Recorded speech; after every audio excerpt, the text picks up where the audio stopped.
Здравствуйте, меня зовут Чекина Илиана, мне 6 лет. Я вам представляю мой музей «Малый Охотник». Мой музей создан из конструктора фанпластик и лего. Катер включает в себя поставленный на постамент и обелиск в виде флага с именами героев. Памятник, поставленный на постамент, имитирующий море.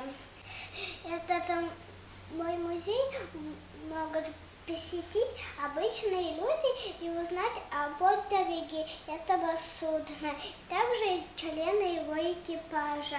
У него было 2 миномета и 2 зенитных пулемета, а еще у него было оборудование для сбрасывания глубинных бомб.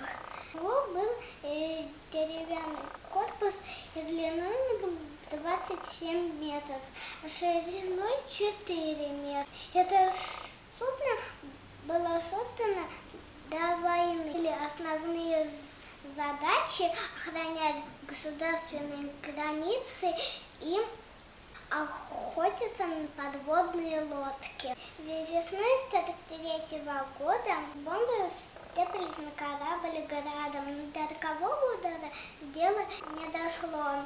В бою страдали многие члены экипажа, но фашисты так и не сумели уничтожить русский конвой. Этого катера должен быть увековечен для наших потомков. Мы помним и гордимся.